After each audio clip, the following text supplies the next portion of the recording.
Welcome back to my channel. Today I will be working in my monthly memories journal. I think this is probably my favorite journal that I have right now, just because it gives such a great little snapshot of my life since I've started this, which is last year. And I love looking back on it. It's one of my most enjoyable journals to look back on and see all the things that we were up to in the specific months.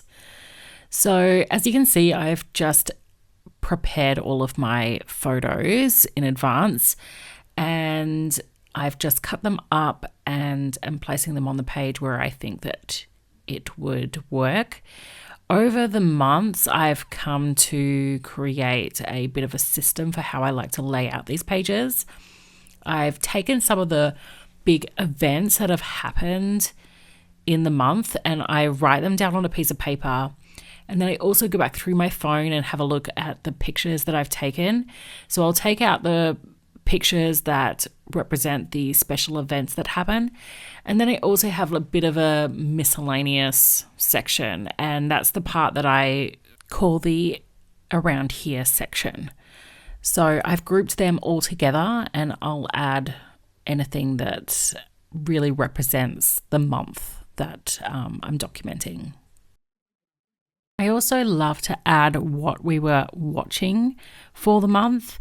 I really enjoy when I flip back through seeing, oh yeah, that's when I watched this and that's when I watched that. It really takes me back to like that time in my life. So I always go back through, if I haven't actually written it down in my daily journal, I go back through my like Netflix history and I sort of see what were the main ones that either I enjoyed or was memorable, and I usually add that in as well. I've printed these titles here on a transparent vinyl just through my printer. I have a Epson ET8 500 and I really enjoy the Eco Tanks because I've had this for a year now and I have not changed the inks, which is incredible for me. It's saving so much money. And I print photos all the time for journaling, so it's really been a blessing in my life compared to the last inkjet printer that I had.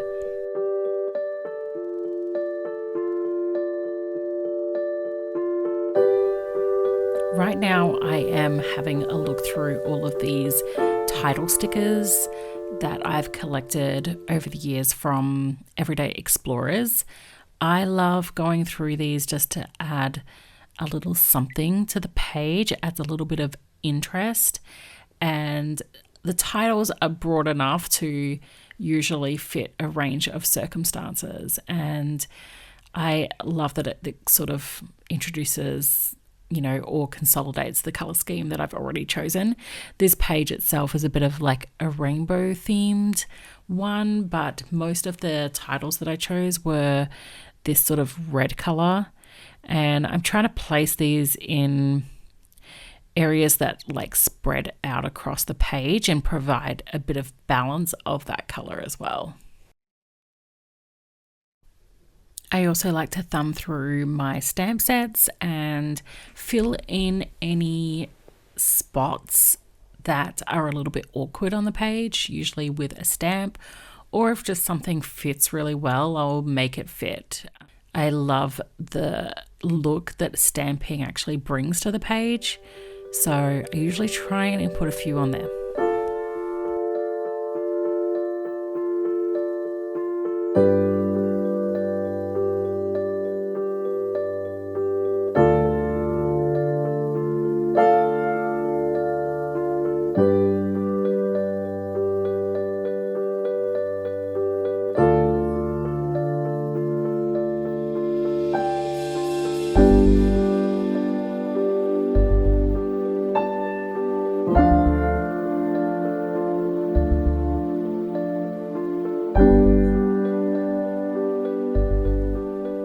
So as you can see, I am working on 2 spreads concurrently right now. March and April. I am a little bit behind in this journal, but I don't mind leaving this a few months and then coming back to it, it's really actually easy to catch up on this because most of the events have already been recorded somewhere, either in one of my other journals or even just the photos in your phone. You can actually go back and have a look. But I do pull a lot of things from my daily log journal, as I keep a lot of the little moments in there, and it's so handy when I need to fill in a little space left on the page to go back through that journal and see what little story that I'm missing that happened in that month. And that just adds a little bit more interest as well to the overall page, that it not only includes the big things, which you can usually remember anyway, but also the smaller things that are easily forgotten but add a bit of interest. Like before, I've on previous pages, I've added a particular quote that my daughter has said, or just a little story of something that occurred that was funny, or just a little random moment. So incorporating those actually, it sort of breathes life into this journal, I think.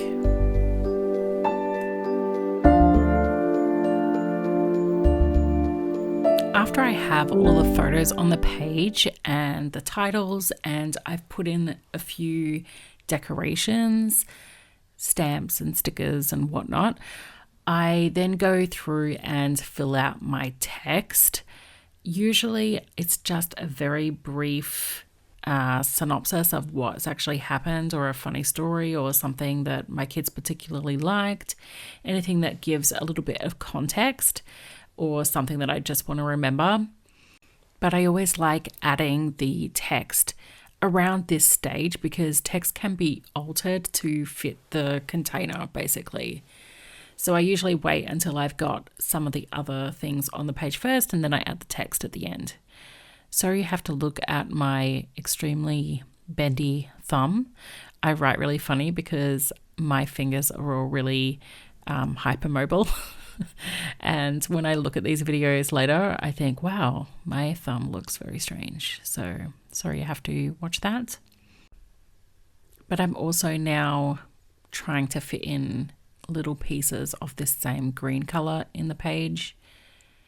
It adds a really cohesive look, and it sometimes adds a great frame for some text as well. Putting these pages together are always like putting together a puzzle. You know what you want to put on the page roughly, but you don't exactly know how it's going to look. You're just waiting to see how things fit together. And I guess that's a big part of the appeal for me and the fun for me in creating these pages. It's about the process and not necessarily the outcome, even though I really do enjoy the outcome too.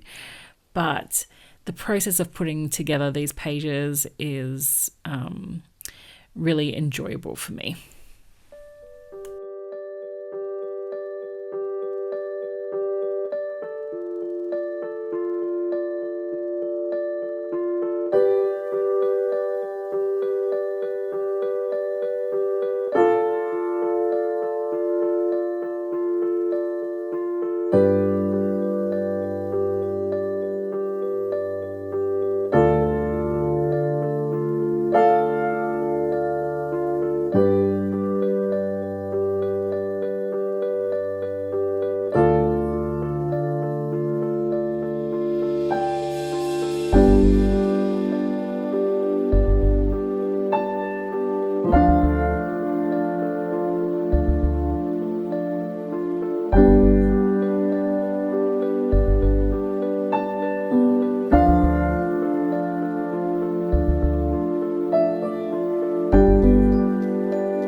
the spread, I like to sprinkle in like some little shapes, circles or stars or anything that will just fill in all of the little bit of blank space.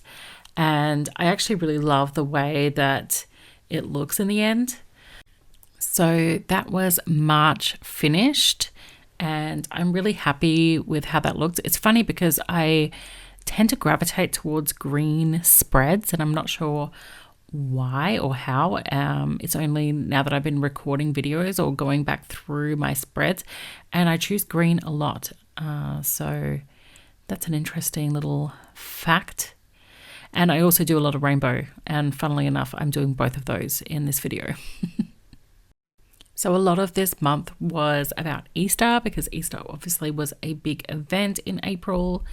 I usually take up about a quarter of the month with an event like that because I usually have a lot of photos and I want to represent all the things that happened that day. So that's why Easter takes up a little bit more space, but that's okay. I usually just make everything else fit and work around it.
placing the final elements on this page, and then I'm done documenting March and April in my monthly memory keeping journal, and I'm so glad these two have been finished. This is just a overview of what we've completed today. And I just want to thank you for tuning in. If you haven't come across my work before, please take a look at my page and hit follow if this is something that you're interested in or would like to create. I do have a couple of other monthly memory keeping videos on my page, so do check that out also. Wherever you are in the world, I hope you have a lovely day, and I'll see you in the next video. Bye.